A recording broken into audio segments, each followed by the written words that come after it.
Everyone, तो आज हम स्टार्ट करने जा रहे हैं क्या, स्टोमक। ठीक है। अब स्टोमक जो है अपनी यूनिवर्सिटी के अंदर डायरेक्ट 10 मार्क्स के अंदर आएगा। ठीक है। Describe the stomach with applied aspect and diagram. ठीक है। तो अपन आज स्टोमक स्टार्ट करने जा रहे हैं। ठीक है। अब स्टोमक को अपन आल्सो कार्ड, यानी कि स्टोमक को अपन क्या बोलते हैं, गैस्टर भी अपने स्टोमक को बोलते हैं। ठीक है। क्या बोलते हैं, गैस्टर भी स्टोमक को बोलते हैं। ठीक है। जब गैस्ट्रिक टर्म जो यूज होती है ना, वो मेनली किसके लिए यूज होती है, स्टोमच के लिए यूज होती है। ठीक है। आगे देखते हैं। तो बस इन्फॉर्मेशन थी आपके लिए, यहाँ से आपको कुछ नहीं लिखना। आपको यूनिवर्सिटी में आपको डायरेक्ट कहाँ से स्टार्ट करना है, यहाँ से। अच्छा, आपको पता तो होता है ना स्टोमक कहाँ पे होता है। ठीक है। ये रहा, देखो आप देख सकते हो यहाँ पे स्टोमक यहाँ पे है। जहाँ पे अपने पास ईसोफेगस किसमें जहाँ पे ईसोफेगस ओपनिंग होती है। अब ईसोफेगस अपने पास कहाँ पे ओपन होती है, स्टोमक के अंदर ही ईसोफेगस क्या होती है, ओपन होती है। जो अपने पास स्टोमक है वो अपन ऐसे बोल सकते हैं कि एब्डोमिनल कैविटी के अंदर अपर अपर साइड के अंदर लेफ्ट में स्टोमक स्थित होता है। ठीक है। ऐसे समझो आप तो। ठीक है। आगे देखते हैं अब जो जो लाइन में आपको अंडरलाइन कराते हुए चल रहा हूँ वो आपको अपनी बुक के अंदर अंडरलाइन करना है एंड यूनिवर्सिटी के पेपर में डायरेक्ट छापना है आपको। ठीक है। बिना कुछ सोचे समझे, समझते हुए चलना है। ठीक है। अगर आप रटोगे तो एनाटॉमी कभी भी समझ में नहीं आएगी। ठीक है। अब इसकी डेफिनेशन से स्टार्ट करते हैं। अब स्टोमक जो है अपने पास क्या है, एक मस्कुलर बैग है। क्या है, मस्कुलर बैग, यानी कि पेशीय थैला है, अगर आपको हिंदी में समझाऊँ तो मैं। ठीक है। वो जो होता है वाइडेस्ट पार्ट होता है किसका, जो अपने पास ईसोफेगस होती है ना, ईसोफेगस ये है कि ईसोफेगस का वाइडेस्ट पार्ट ही क्या कहलाता है अपने पास, स्टोमक कहलाता है। ठीक है।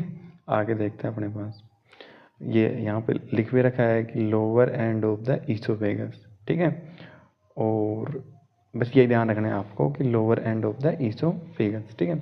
अब ये स्टोमक अपने पास क्या काम करता है, ये जो थ्योरी लिखी हुई है आप इसको पढ़ लेना अच्छी तरीके से। ठीक है। मैं आपको मेन चीज़ें बताते हुए चल रहा हूँ। ठीक है। अब स्टोमक जो होता है वो किसकी तरह काम करता है अपने पास, रिजर्वायर ऑफ फूड। ठीक है। यानी कि फूड को इकट्ठा करने के अंदर। ठीक है। और डाइजेशन के अंदर हेल्प करता है। ठीक है। किसके में, कार्बोहाइड्रेट हो गई अपने पास, प्रोटीन हो गई और फैट हो गई। तो आपको एक लाइन तो यहाँ से ध्यान रखनी है आपको, इट एक्ट से लेकर के फैट तक। यानी कि अपने पास जो स्टोमक होता है वो फूड को रिजर्व करता है और डाइजेशन करता है कार्बोहाइड्रेट, फैट एंड प्रोटीन्स का। ठीक है। आगे देखते हैं अपने पास, ये भी वही लिखा हुआ है कि distensible part of the digestive tube, या फिर अपन ऐसे बोल सकते हैं कि जो largest part of digestive tube या end of the digestive tube. ठीक है। एक ही बात बोली गई यहाँ पे। ठीक है। आगे देखते हैं। आई होप ये डेफिनेशन वाला जो पॉइंट है आपको अच्छी तरीके से समझ में आ गया होगा।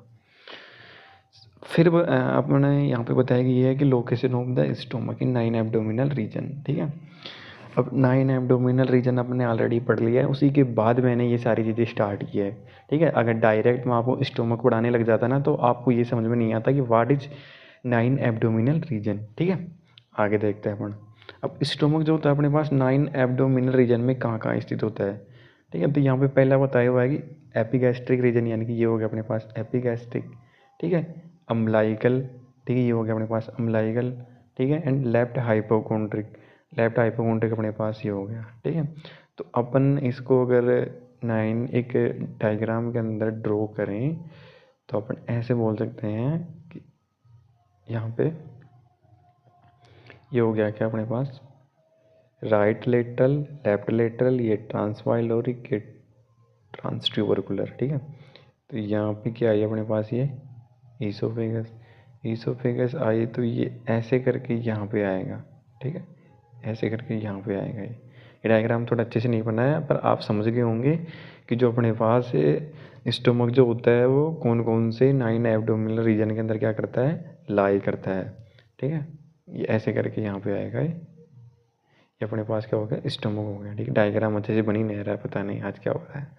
ठीक है। आगे देखते हैं अपन, shape and position of stomach, यानी कि स्टोमक की शेप क्या होती है एंड पोजीशन क्या होती है।